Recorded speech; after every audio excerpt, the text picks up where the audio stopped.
stretnutia. Zostava Ricarda Moniza. V bráne neodmysliteľne Andrea Katič. Pred ním Husar, Ryžan, Pávek a Skovajsa. Pred nimi Pom. A ešte o čosi vyššie Hajovský s Musabom a útočný trojzaprach Soares, David a Kam. To je teda základná zostava hostí. Ak sa pozrieme na lavičku náhradníkov, tak do brány pripravený Matúš Slaviček, do hry Baždarič, Brandis, Holubek, Nadarešvili, Banks, Adirbeko, Adamkovič a tak zaželajme si, aby to bol zápas plný gólov, úvodných hvízd hlavného rozhodcu Erika Kemzického. Začal sa súboj prvého kola nadstavbovej časti v skupine. Aplikovať situáciu. Šikovný center na zadnú žrť, ešte sklepnutá lopta do druhého sledu a zakončenie z otočky, o ktoré sa úvodných viac ako 5 minút. Aktivita domácich, ktorá môže vyústiť do gólu. Sovič ale nechal vyniknúť Katiča. Tak prvá veľká šanca domácich.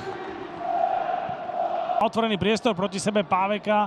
Stále Reuš a to je šanca na zakončenie. Môže hrať 1-1. Stále Perišič. Kontakt a pokutový kop. Pohyb. Prihral tú situáciu. To, že tam tá noha bola, ale toto je asi napokon Katič. Košice vyhrávajú 1-0 od 37. minúty.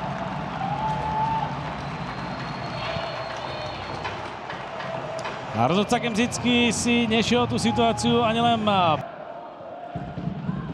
Sledujeme teraz opäť aktivitu domácich. Perišičov, prudký center, Madleňák hlavičkuje, ale tesne míňa bránu Katiča. Tak veľká šanca domácich.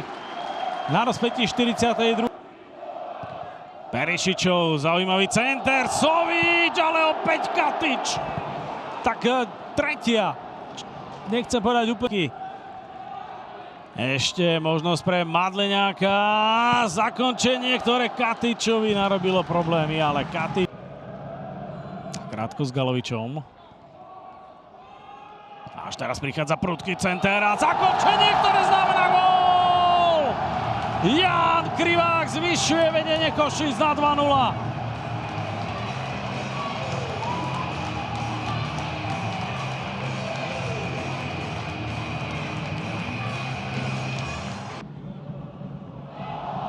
No a Čerepka to ešte mohol prikrášliť, opäť skvelý Andrea Katič.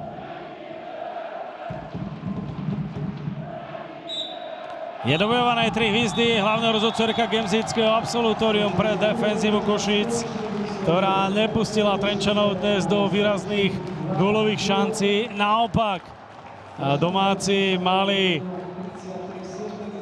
ďalšie príležitosti na to, aby svoje víťazstvo